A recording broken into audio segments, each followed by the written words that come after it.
Good afternoon. It really is a great honor for me to be here. As time goes on, when you have a large collaboration, I have a policy not to present results myself, but ask my young collaborators to present results. But when I get a call from Mario Greco, I find it's difficult to say no. As you know, you probably do not know that I've known Mario for a long time, and he was indeed the first person who identified the discovery in '74, the J-psi particle, could be from C bar. And I have great admiration of his achievement. I know Bruno Touschek through meetings with him in Rome and in Erice, arranged by Nino Zecchicchi. I come to CERN in March 30th, 1963. That was a long time ago. After a few months, I went to a lecture. The lecture was given by somebody I know nothing about, Nino Zecchicchi. He was talking about P bar P to electron-positron pair. At that time, physics was concentrated on strong interactions, rigid poles, Chulo plots, and nobody was thinking about lepton pairs. So there was a person, totally unknown to me, were proposing this experiment. And little did we know, this little experiment really have gradually changed the field. Now people look for lepton pairs as the main thing. And later on in the 60s, in the later part of the 60s, I read by chance a paper proposed to Frascati on E plus E minus go to electron and muon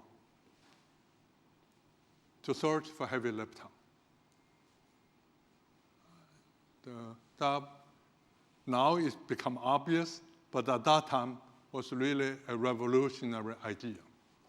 And as Marty Pearl, who was my thesis advisor, said in Physics Today, it was this method which really opened the way to discover of leptons. So it's really through Nino, I had a good fortune to meet with Bruno Touschek quite a few times. What I would like to do today is to share with you a little experiment on the International Space Station. The International Space Station, from this point to this point, is 110 meters. From here to here is 80 meters. And therefore, it's the size of one football field. It is in space. It weighs 420 tons. And the cost is the cost of 10 LHC. And this is the only particle physics experiment in space. So by what Professor Rolandi is familiar with, this is a little thing. 5 meters by 4 meters by 3 meters. Only weight 7.5 tons.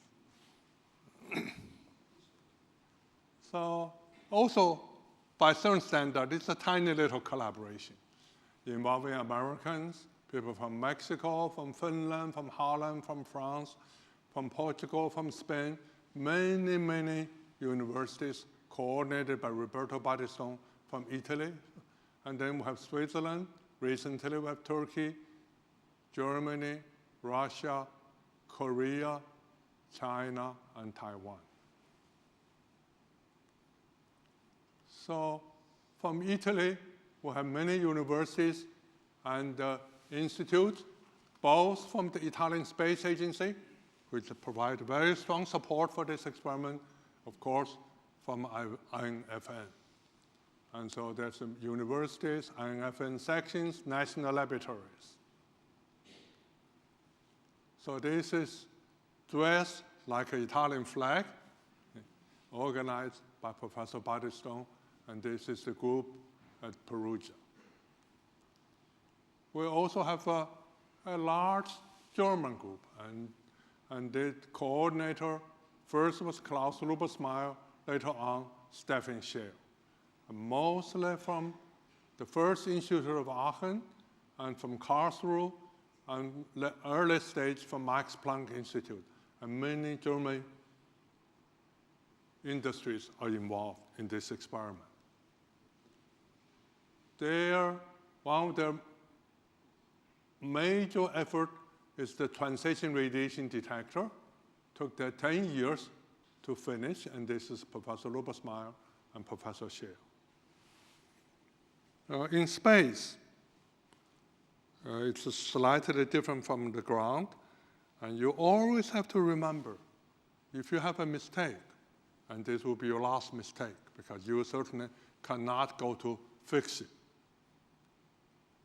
We also have a very good Spanish group coordinated by Manuel Aguilar, now by Javier Verdugo, and mostly from CMR and from the Canary Islands.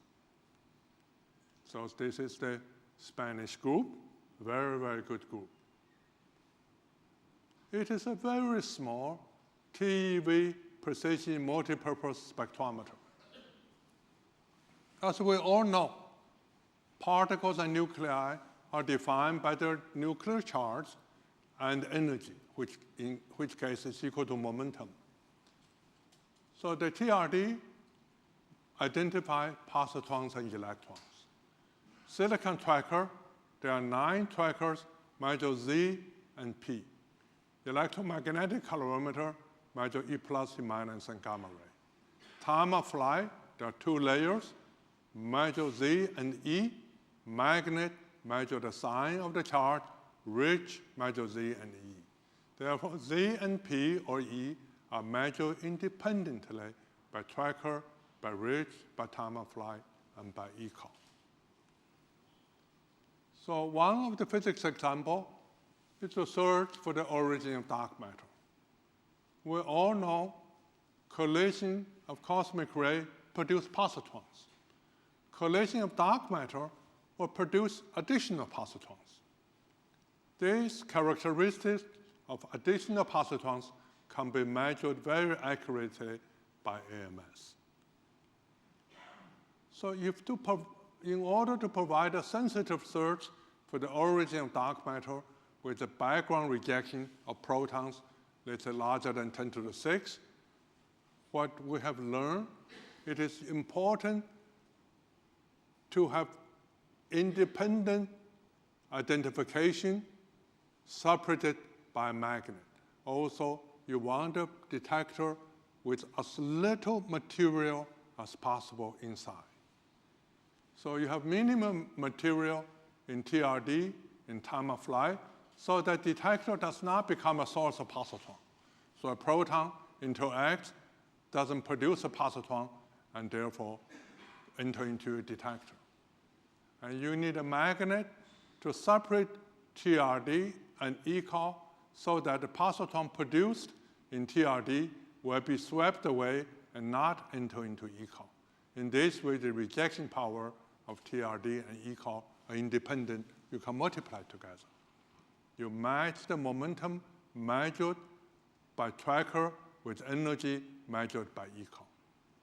This is a one of the only way I know of you can have independent rejection and you can multiply them together. So this is the magnet we use, a permanent magnet.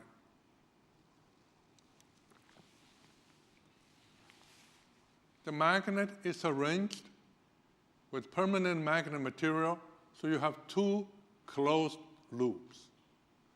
In this configuration, looking from outside, this field cancels this field cancels this field cancels this, and this cancels this, and therefore there's no torque. And there's no field leak outside. You see, the life supporting system for astronauts stopped working at 60 Gauss. And so you don't want this to happen. So there cannot be field outside. And also in this way, there's no ion. A detailed three-dimensional measurement of 120,000 points were made in May 2010 and found that the deviation from 1997, when the magnet was first built, had remained constant to an accuracy of 1%. The magnet was made in China by the Chinese Space Agency, but supported by the United States. The reason it was made in China is because most of the permanent magnet material come from Inner Mongolia, which at this moment is part of China. Cosmic rays goes in all directions. And so in order to measure the particle go through your spectrometer, you need an efficient veto system. This veto system was built in Aachen, essentially to make optical fibers uniformly distributed along the panels. And we measure the efficiency to accuracy 1 part in 10 to the 5. Time-of-flight system was developed a long time ago by Nino Zekiki's group, and with a very, very good time resolution. And there are two banks on top, two banks on the bottom. There's Professor Ting, Professor Laurenti, and Professor Pamanari, who is here today. And they really did an excellent job to make this possible.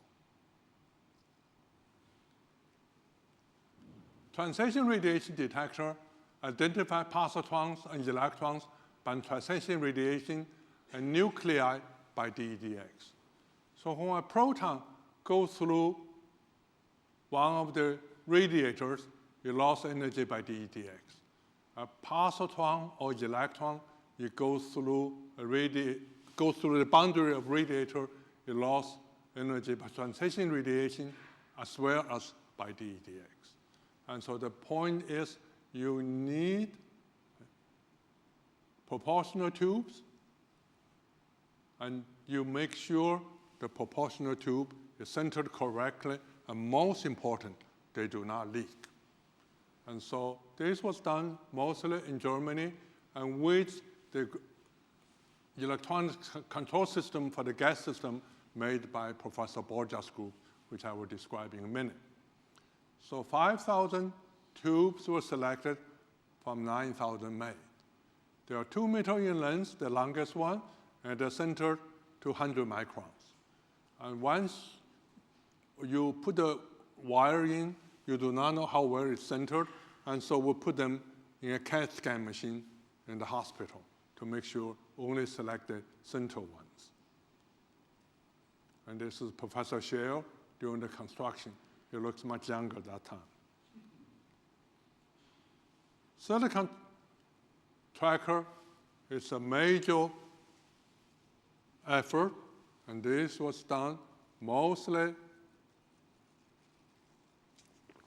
in Italy, supported by the Italian Space Agency, as well as INFN, coordinated by Roberto Battisto, with a large international collaboration. There are 9 planes, 200,000 channels. The coordinate resolution is 10 micron. The inner tracker is aligned by 20 UV lasers.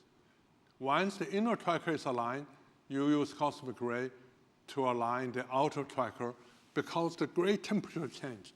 So you align every 2 minutes. And so this is the construction. During the construction of the silicon tracker, takes many engineers many years just to finish the mechanical part. And this is the GNA company near Perugia.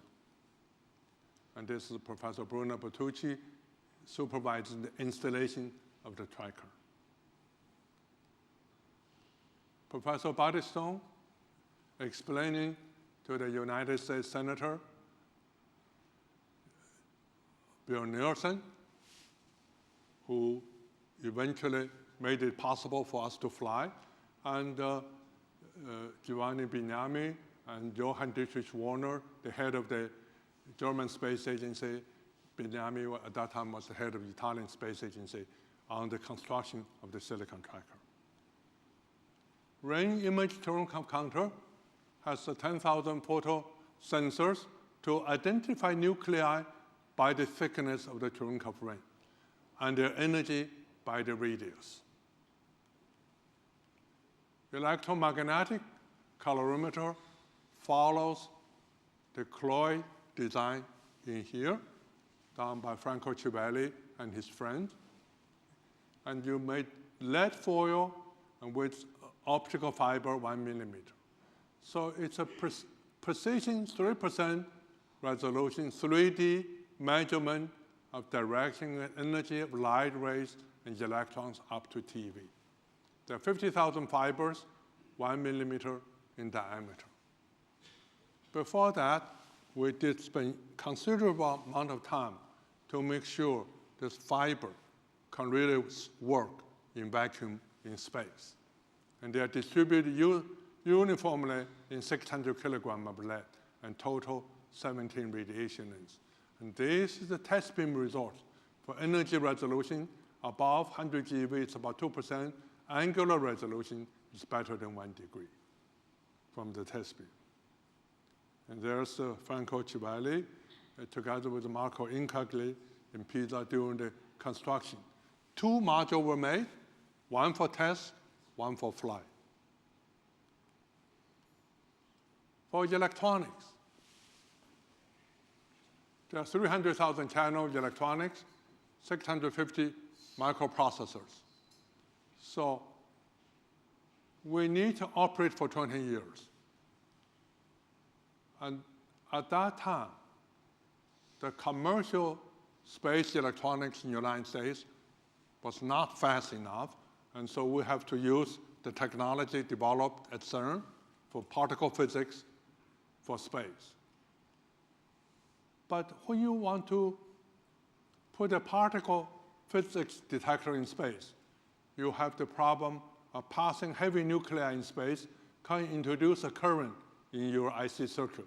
And if this happens, you can have a bit flip, a logic state is changed, or a latch up, then the IC circuit are damaged. In order to avoid this, every component was tested in Germany, in Italy, and the United States for all heavy ions. In fact, normally, if you test 10 components, you may be able to choose 5. So when the detector was made, there were extensive tests were made in Italy, in France, in Germany, in Spain, in Taiwan, in China. In 2009, and this is under Bruno Touschek's leadership, after 9,000 hours of thermal vacuum tests, the end of subsystem tests in Italy. When the detector was finished, we went to Holland in the European Space Agency to test the system. This is electromagnetic interference test, make sure the signal we send out does not interfere with the space station signal. And this is the thermal vacuum test. Make sure everything will work at 10⁻⁹ bar, and the ambient temperature goes from minus 90 degrees C to plus 40 degrees C.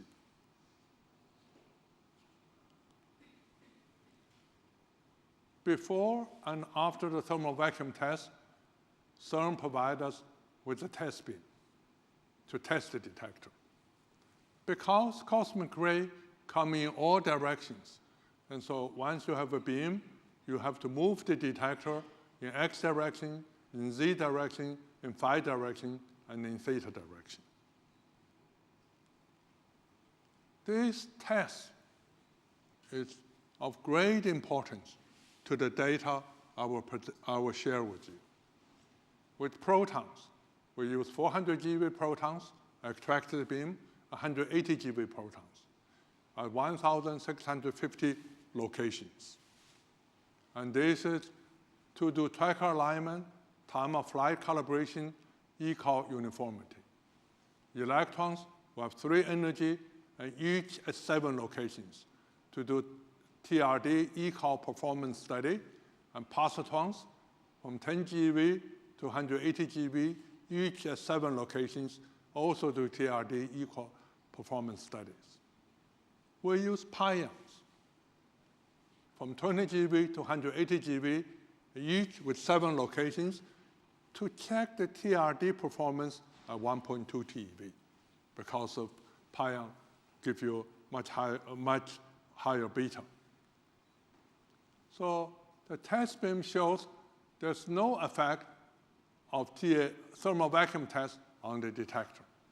This is the coordinate resolution, and this is the velocity measurement at 400 GeV to accuracy of 1 in 1,000.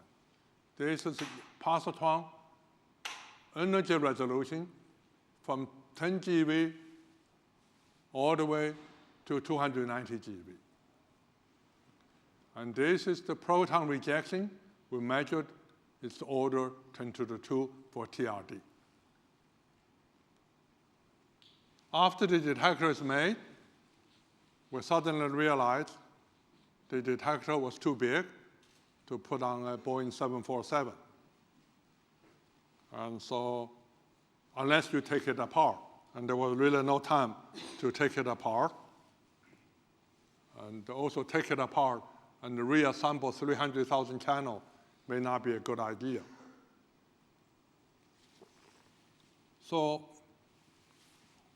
I went to the US Air Force, and they were kind enough to send a C5 from United States to Geneva to pick us up.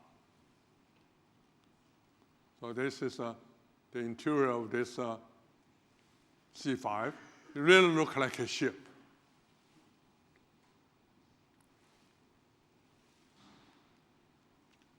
Once we're in Kennedy Space Center, the first thing we did was to make sure AMS can be mated with the space station payload attached system simulator. Namely, this is the space station, and we want to make sure we can fit in exactly. And you want to find this out before you send to space, because if it doesn't fit, and you really will have a serious problem. So the launch was on the 16th of May at 8:55 a.m. The total weight of the space shuttle and the fuel system is 2,008 tons. Using 2,008 tons to deliver the AMS weight of 7.5 tons to space. And so this is the space shuttle approach the space station. And then on May 19th, this space station installation was completed at 5 a.m. After 4 hours of testing, we start taking data at 9:35 a.m. Now let me tell you how different it is working in space than working on a ground-based accelerator.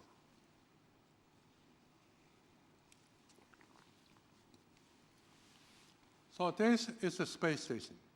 This is the region you can observe the space station on Earth. It goes around the Earth every 93 minutes. There are 1, 2, 3 satellites, geosynchronized satellites. So the data from us go to the satellite, goes to White Sands, goes to Marshall Space Center, then go to Johnson Space Center. And from there, goes to CERN. So the control of all the AMS is at CERN after it goes through the satellite. There are 3 of the satellites to cover, so we always have coverage. So the data goes to a tetra satellite, then the high rate and low rate data go to White Sands, go to Marshall, go to our control center. In the last minute, 1 month before the flight, we suddenly realized, gee, what happens if this doesn't work? Since often doesn't work. And so in the last minute, we decided to put in a computer to store our data. A normal computer like this costs about $2,000. But once you want to put it in space, you have to add 3 more zeros behind it in cost. And so now every astronaut on the space station is trained to use this computer. And this computer allows us to store the data for 2 months in case the communication breaks down. So let me share with you how the electronics are distributed. So I mentioned there are total 30,000 channels produce 3.7 megabit per event at a rate up to 2 kilohertz. This means there are 7 gigabits per second processed by 650 computers to 10 megabits per second to download to the ground. TRD of 30 computers manage 5,248 pulse height. Tracker has 212 computers manage 200,000 pulse height, and so forth. The electronics, it's quite complicated. So we have the detector, pulse height. Pulse height first go to data reduction. From the data reduction, from time of flight, and from eCall, you produce a trigger. Trigger open the gate, you do readout of the signals. After the readout, you do the DAQ computer, you assemble the sequence, then you go to a main computer. The main computer also have the monitor of the main computer power, monitor of alignment system, monitor of the gas pump, monitor of power distribution, and thermal system.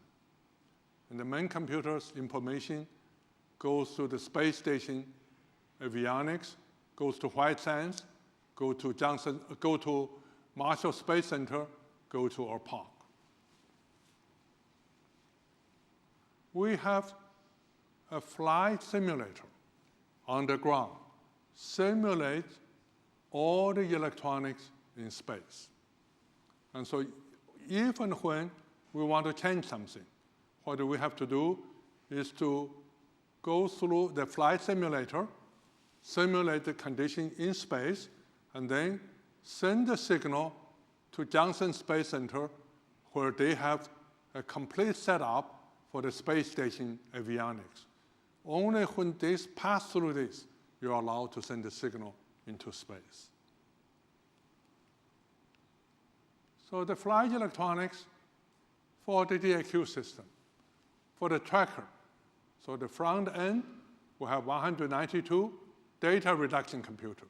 The data reduction computer, the main purpose is to do analog to digital conversion, provide a coordinated resolution of 10 micron. And data reduction means you subtract out the pedestal, you subtract the noise, and most important, you quickly find the cluster. And then you have 16 two-fold readout computer, which collect data from this computer and send to the next computer and distribute the trigger signal and also control the 216 low voltages. This is the gas system for TRD. We carry 46 kilograms of xenon, 5 kilograms of CO2. As you all know, CO2 is very difficult to contain. And this is why Coca-Cola never lasts for a long time. And so we managed to build a circuit. The leak rate is 5 micrograms per second caused by CO2 diffusion, correspond to a lifetime of 30 years in space. Took us quite some time to do this. But the important thing is Professor Borgia's group, supported by Dr. Francesca Spada, made important contribution to the gas control electronic system. The fly electronics has a main computer. A main computer, normally you use one, but we have 4. Each has a high-rate interface, a fast signal processor, and 112 gigabit flash memory, CAN bus interface, and low-rate interface. What it does is collect data, compress it, send to the ground. Onboard buffering is 1 day of data. Interface with the space station and execute command from the ground and collect all the monitor data and send to CERN. So how do you control experiment in space? First, where do you get the power? There are 8 solar panels. Solar panel 3A and 4B is for AMS. So we use 2 kilowatt from solar array. At the space station request, the team has to reconfigure the power consumption in the last 2 years over 25 times. So half of our downtime is due to power problem with the space station. So let me share with you how we do TRD reconstruction, calibration, and alignment. As I mentioned before, an electron will have transition radiation in addition to the EDX, which is by protons. So to study the performance on the space station, you do a normalized probability. All the pulse height are electrons, and all the pulse height are protons. And you do an estimator, means minus log PE or versus PE plus PP. And so this is the normalized probability for TRD estimator. This will be the proton, and this will be the electron. So if you want to move this to this side, you will have less background, but then you will have less event. If you move to this side, you have more event, you also have more background. In this way, you control the movement. This is the performance on the space station, or proton rejection at 90% positron efficiency as function rigidity. And the design value is 10 to the 2, and we reach 10 to the 3 to 10 to the 4. At 1 TeV, proton begin to have some of transition radiation. And so you have to reduce the electron positron efficiency in order to reach 10 to the 2. So you have to go from 90% efficiency to 70 or 60% in order to have 10 to the 2. Time of flight system, as I mentioned, was done in Bologna.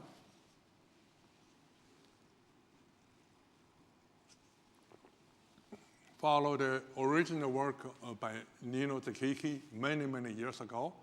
You measure the velocity for z equal to 2, 80 picosecond, z equal to 6, 50 picosecond, and that's the limit of stability of electronics. also d dx identify all the particles. Now, the outside temperature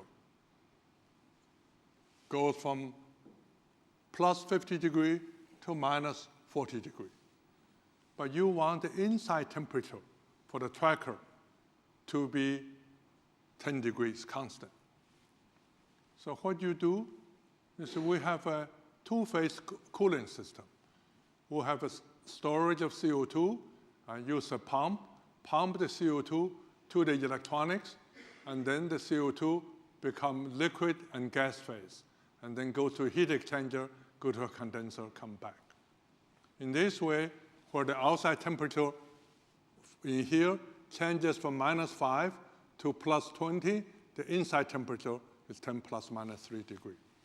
This is easily said than done. It's never been done before. And we have no other choice, so we decided to take a risk to develop this. And this was developed in Italy and in Holland, and also in Taiwan and China. So this is the alignment accuracy of the entire tracker system over 30 months. For layer 1, all the way up to layer 9, and this is across the axis plane, and the residual is plus minus 5 microns. For ring image Cherenkov counter, and this is on space, measure z equal to 7, 2 TeV, and z equal to 10.5 TeV, z equal to 13, 9 TeV, and all the nuclei are measured. And this is the data from proton rejection using ECAL. It's order of 10 to the 3 to 10 to the 4, up to 1 TeV.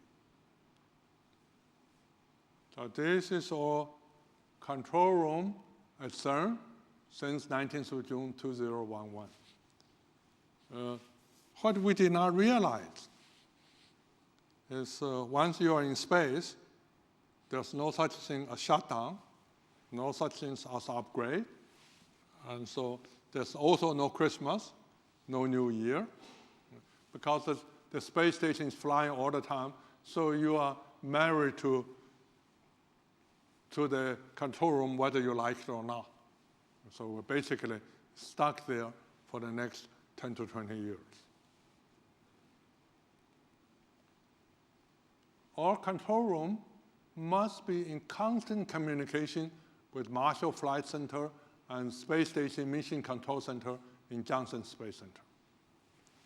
Before the arrival of AMS, NASA fly the space station as they wish, and then there's a group of strange physicists showed up, have different demands, and took them quite some time to adjust to our requests. Now, I mentioned software upgrades and modification. This is AMS on the space station as of today. Space station often modify its hardware and software. And we also sometimes upgrade our software. Now, to do this, you first develop and test the flight simulator. The flight simulator has the entire electronics what we have in space. Once you have done that, you send this to test and certify by NASA Johnson Space Center, and there they have the entire space station electronics. And so you go from here to here, and only after you pass through, make sure everything agrees with the space station, they allow you to send to space. So let me share with you our first publication and what we're doing now. And the first publication was done by 2 independent groups, and one is called A, another is called Alpha, in order not to offend anyone. And this was put in the front page of Physical Review Letters. It's based on first 18 months of data up to last year, December 10th, and 25 billion events, after which 6.8 billion are electrons and positrons. Physics of positron fraction. Positron fraction is defined as positron versus positron electron. Was first proposed by Michael Turner and Frank Wilczek in the Physical Review 1990. And so basically, it's saying if dark matter are neutrino collision can produce excess positrons. And so this ratio, instead of collision from ordinary cosmic rays, and you will have excess. The excess depends on the mass of neutrino. But the signal, the characteristic is you have a very sharp drop-off because of the mass. A slow drop-off could be due to pulsars, could be due to many other things. But a sharp drop-off is difficult to explain. So the signal should gradually increase, then flatten out, and then gradually quickly goes down.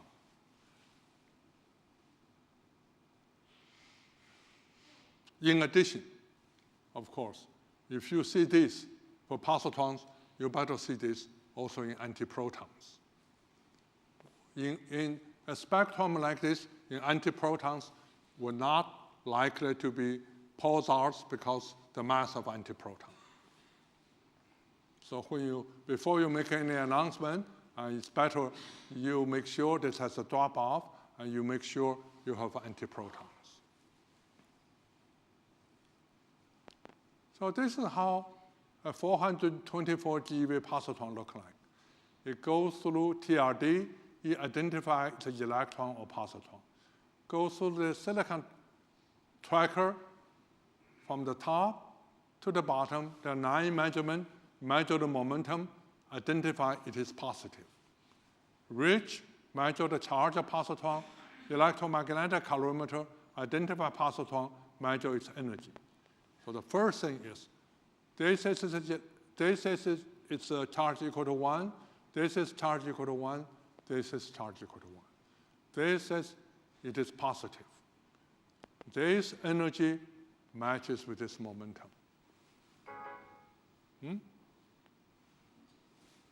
What happened?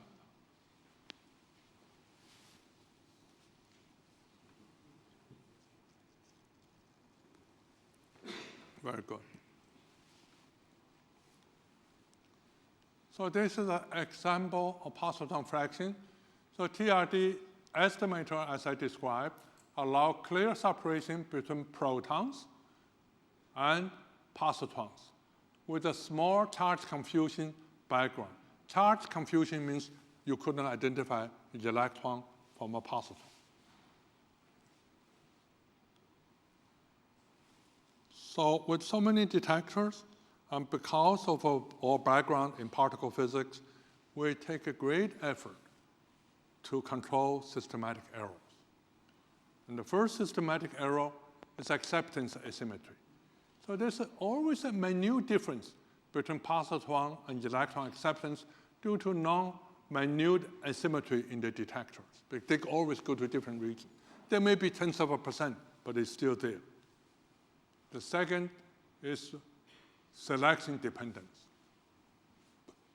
So the measurement is stable over wide variation of cuts in TRD identification, in ECAL shower shape, and E from ECAL match with P from momentum. And so this is the selected number of positrons, and this is positron fraction. And you can see there's no correlation. If this event distribution is a line shape, that means your results depend on number of events. The fact it's distributed uniformly means that your result is not dependent on number of events you select. And this is the positron fraction, and this is the width of the uncertainty, namely about 1%. For each of the energy beam we use, we make 1,000 sets of cuts to analyze this event, just to make sure there's no uncertainties. And then there's also the question of bin-to-bin migration. Event migration effects are obtained by folding the metal spectrum of positons and electrons with equal energy resolution. At the low energy, we have large amount of events. We use 2 sigma bin, and medium energy, 4 sigma bin, high energy, much higher sigma because of lower statistics. And then the reference spectrum. Reference spectra will always assume it is a Gaussian shape, but depends on number of events, and it's not exactly Gaussian, and therefore you always have a small systematic error. The last one is charge confusion. There are 2 sources of charge confusion. The large angle scattering or production of secondary particle easily mistreat a positon become an electron. And so both are well produced by Monte Carlo system. Systematic error correspond to variation of this effect within statistical limit. And so once you have infinite number statistics, both in events and Monte Carlo, you control this. So this is a sample of the points. We have many, many points. At, let's say, at 2 GeV, this is 23,000 events. This is positon fraction, 0.06. This is, statistical error is 0.0004. You summarize all the 5 systematic error, 0.0006. When you go to high energy, 206 to 260, you have 100 events. The fraction is 0.15. The error is 10%. In statistical error, systematic error is also a few percent. So this is all measured spectrum. The data first decreases with the energy, and then the fraction steadily increases from 10 to 250 GeV. But from 20 to 250 GeV, the slope decreases by about a factor of 10.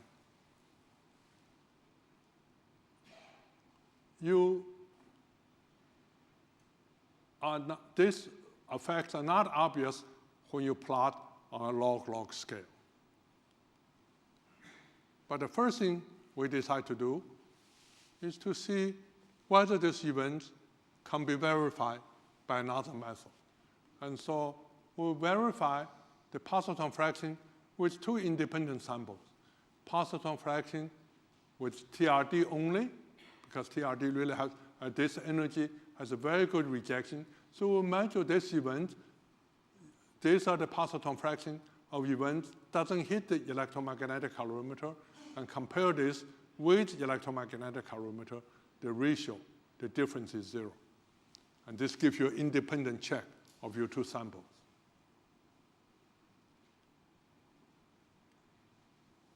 Now, what I presented, it's only 8% of the data. And by 2028, we will cover to 1 TeV and above. Obviously, the spectrum has no sharp structures. Then the question is the rise. If the axis has a particle physics origin, it should be isotopic. And this is the galactic coordinate BL, and this is the region we cannot see because we fly at 52 degrees. So the fluctuation of positon are isotopic, as shown in here. The limits of amplitude of a dipole anisotropy in any axis in a galactic coordinate of positon to electron ratio in the energy region from 16 to 300 GeV is 0.030 at 95% confidence level.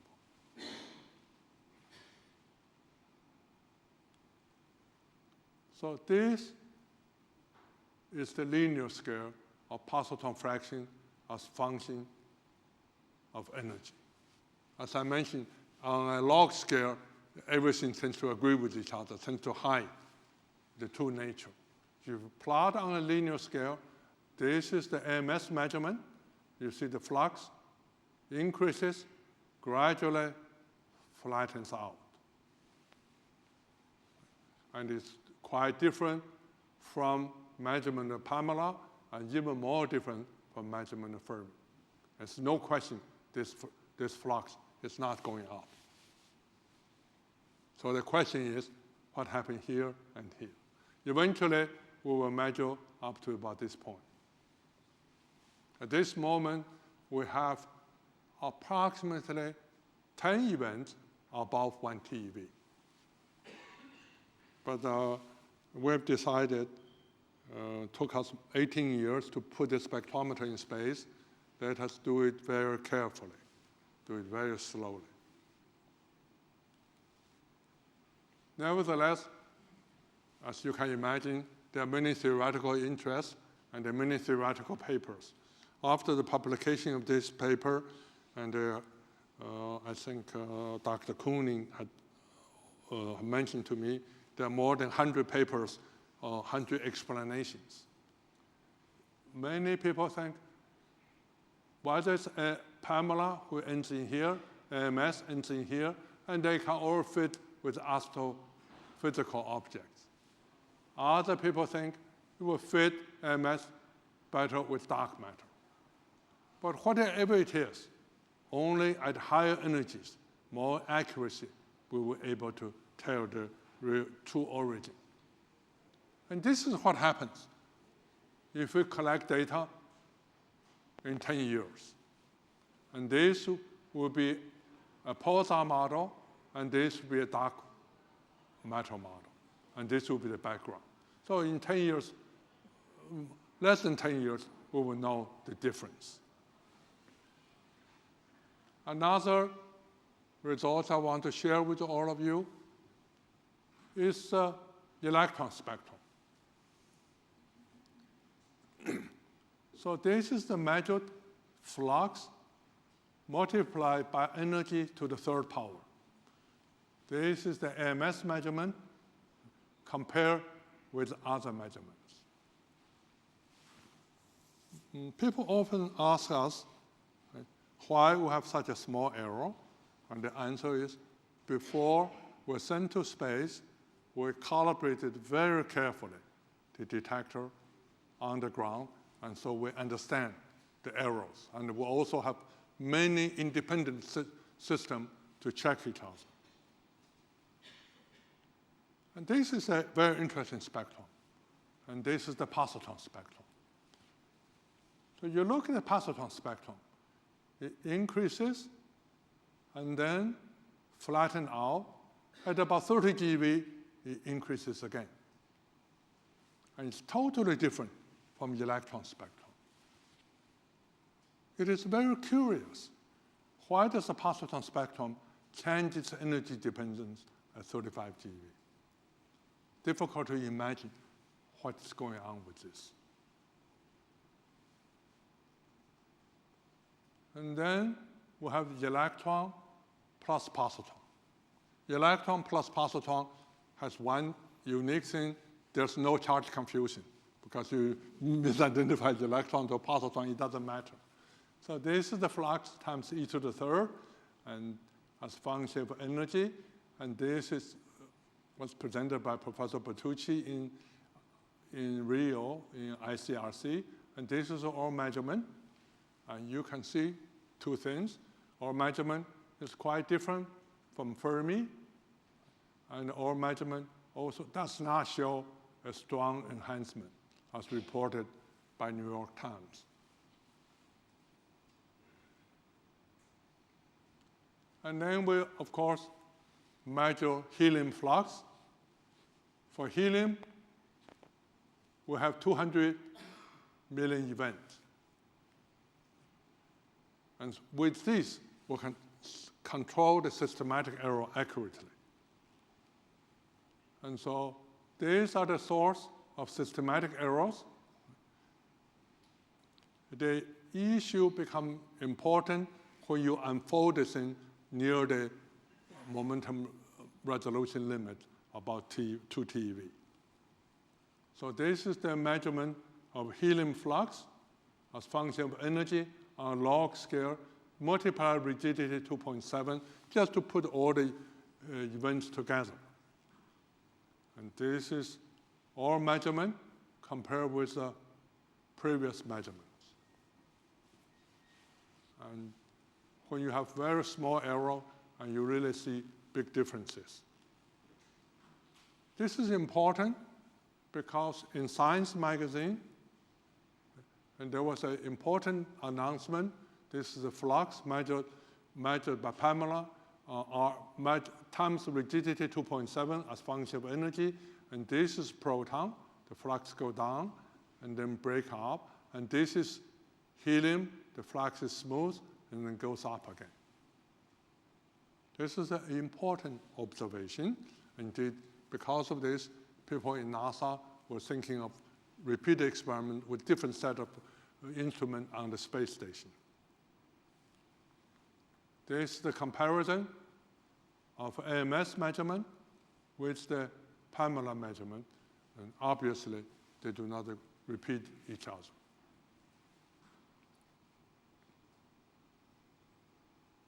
Took us quite a bit of time to check very carefully our measurements. This is the proton flux. This is the comparison of our proton flux with other measurements. And this is the comparison of our proton flux with the measurement reported in Science. Another very important subject is boron over carbon ratio. Precise measurement of energy spectrum of boron over carbon provide information on cosmic ray interaction and propagation. It means in a galactic disk, there's a halo. If we produce a carbon, when it interacts in the halo with proton or helium, it becomes boron. And so this ratio tells you how long, how fast, and what is the media composition. In this experiment, we have multiple independent measurement of charge. For carbon, Z equal to 6. Tracker plane 1 measure to this accuracy. TRD measure to this accuracy. Upper time of flight measure to this accuracy of Z. The 4-layer tracker measure to this accuracy. So in total, we have 7 measurements of Z. And so you can track it. What does this mean? It means a carbon entering your detector is measured Z equal to 6. In TRD, Z equal to 6. In time of flight, in the upper time of flight, Z equal to 10. Means a carbon has fragmented. After that, becomes Z equal to 5, Z equal to 5, Z equal to 5, Z equal to 5. That means a 10 GeV carbon has fragmented into boron. And so you need to correct this. Indeed, in the measured boron, you subtract out carbon to boron, nitrogen to boron, oxygen to boron. In this way, the background accuracy is 1 part in 1,000. So this is the measurement of carbon to boron ratio compared with the previous measurement. So the physics of the next few years, obviously, to continue search for dark matter, search for existence for antimatter, and search for new phenomena. So this is a positron data at 817 GeV, a front view and side view, and 717 GeV. And so we will systematically map to about the TeV. Let me comment on the experimental work on antimatter in the universe. Because a very limited search for the existence of antimatter, and there's enormous amount of work, very important work, study baryogenesis, namely looking for new CP and proton decay. Proton decay has been looked by Super K and have a lifetime of 7×10 to the 33 years. New CP has been done by Baer, Babar, Fermi, KTV, CERN, CDF, D0, important experiment in LHC. But no explanation has been found for the absence of antimatter. Therefore, experimentally, no matter how prejudiced you are, there's no experimental reason why antimatter should not exist. Because you have not found this, you have not found this. So what we want to do is to do a direct search. Increase the sensitivity by a few order of magnitude, increase the energy to TeV. I think after that, will be take another 20 or 30 years before people can improve this. So this is our measurement of periodic table.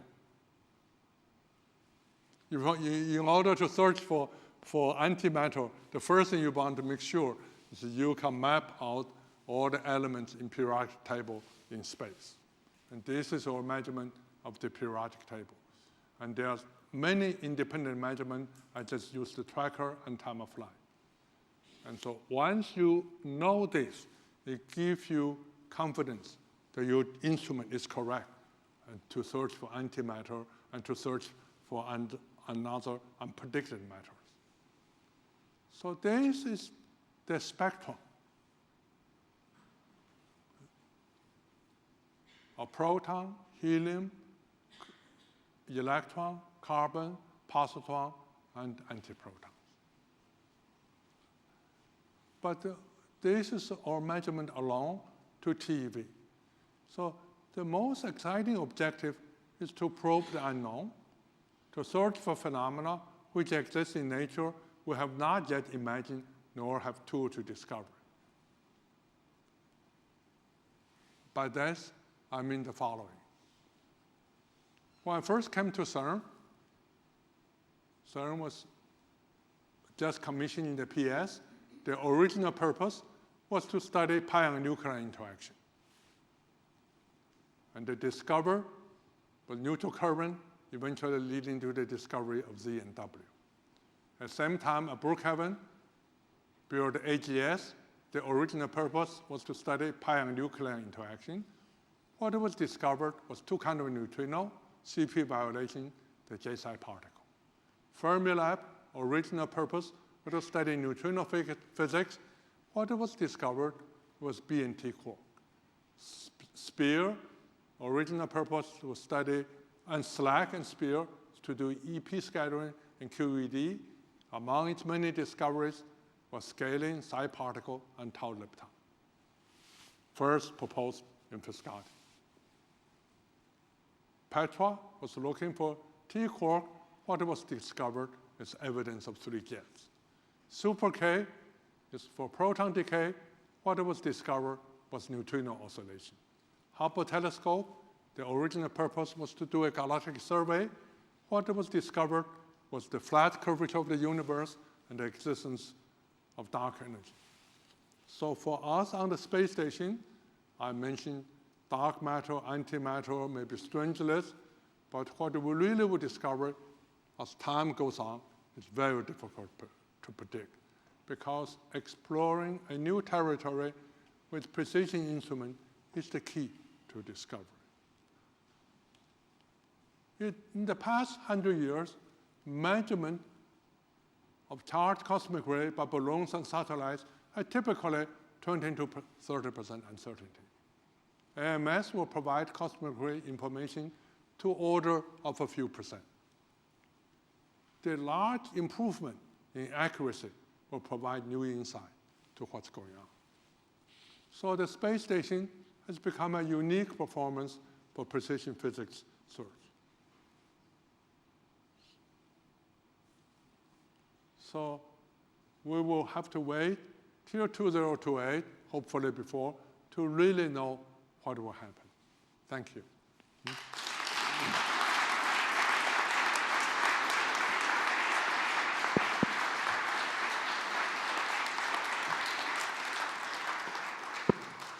Thank you very much for this very interesting and, I would say, fantastic adventure in precision physics.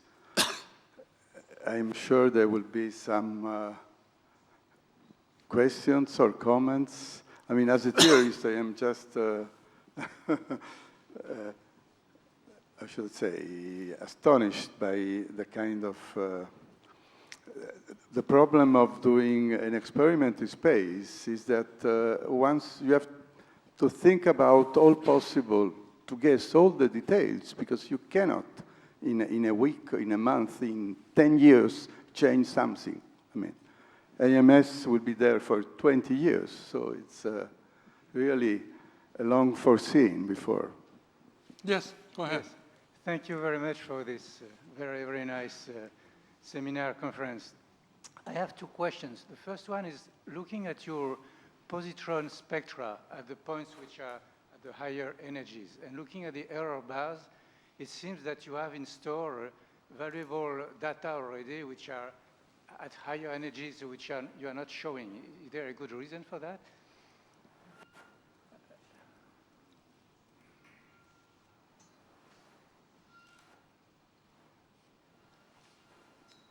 Yeah, the error bars at the higher, the points which are the highest energies are rather small, so certainly you must have data beyond that.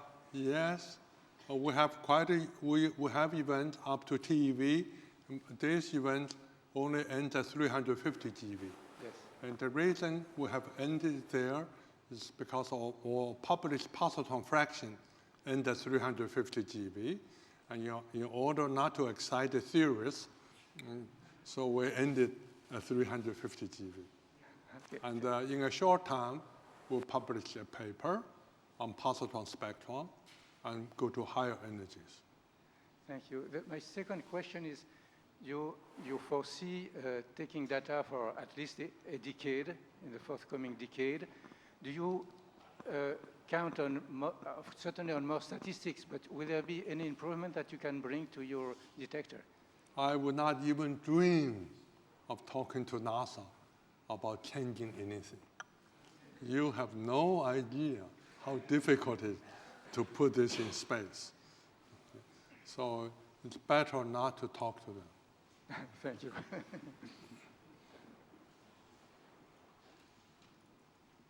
Luigi. One more question. It's a real pleasure to see how AMS is working well. And have you seen a very constant performance in the alignment of the tracker? Is very stable. Yes. The scale, I mean, I miss the scale of the resolution stays constant into specification over the year that you have been running. This is a very important question, a fundamental question, because you rotate around the Earth, and the temperature changes, everything moves. Exactly. Everything appears not moving, but then in the micron level, everything moves. And therefore, every 2 minutes, we do a calibration. The calibration is every 2 minutes, we do a sliding calibration. Yeah, no, I am excited by that, but my question is the result of the calibration constant on the longer term, or does it drift? Up to now, it's constant. Thank you. Yeah. This is what I wanted to know. But you don't know. No, I know, but I mean, since you have a very good monitoring, I want to know how stable was the movement. Thank you. So let me make a comment on this, because this is really a very important question.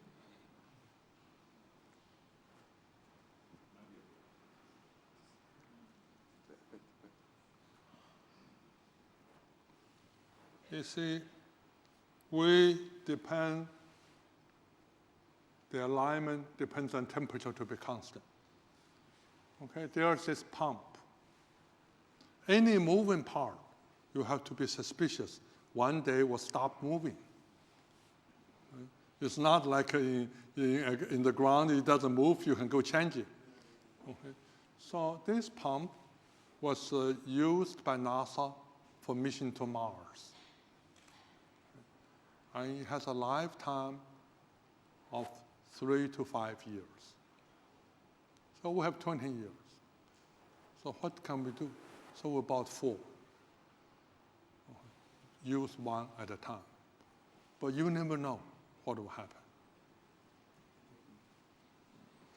There is a Hi. question up there. Yes. My question is actually somewhat related to the previous question. Basically, the lifetime of 20 years, that's mainly due to maintaining the carbon dioxide, or are there other concerns, such as degradation of performance due to radiation damage? The lifetime of 30 years of CO2, mainly because of CO2 diffusion. No, I understand that, but the question specifically is that the main thing that's determining that this still has another 20 years of running, or are there other concerns, such as degradation of performance from radiation damage? So far, we have not thought about that. We, so far, have been very lucky. Everything worked according to design, because we spend a lot of time calibrating it. So far, we have not found any mistakes. But this does not mean next year. Okay, it's hard to predict the future. I can only say so far we have been lucky. And then just one last question. You mentioned that the major cause of downtime was due to the power. Is that from the... The downtime is 1%. Okay, but that's due to problems with rotating the panels as you're going around the orbit, or? The rotating of the solar panel, the arriving of the Soyuz or Progress from Russia, and they have to lock the solar panel to a certain direction. But the lifetime is 99%, and the downtime is 1%. Thank you very Yes. much. Sir. You said that there is no explanation possible of the absence of antimatter in the universe. But I remember that there was an original theory by Half Venn, who said that the matter-antimatter regions are separated by a very thick thickness of radiation. So it could be possible that they never come in contact apart from local fluctuation. And I just ask you if with this apparatus one can look to regions where the annihilation radiation is present. There are many theories before AMS. All of them talk about baryon genesis. After AMS, there are now theory talk about existence of antimatter. There are many, many theories, and really beyond my limit to appreciate all of them. And I can only say the most important thing is to do the experiment correctly. Imagine one day we announced we have seen anti-helium and anti-carbon. This will cause a non-trivial excitement. Yeah. But what if we're wrong? No one will be able to check us. You certainly will mislead physics for many decades. I don't think anybody will be foolish enough to put another AMS on space station, given the difficulties we run into. And this is why we need to do this in very, very carefully. Sir, Please. Is it, have you the you possibility? need to speak louder. Yes. Is it possible to have intervention on the hardware in case of problems? I mean, and in case, have you thought about the possible intervention for upgrades in the future?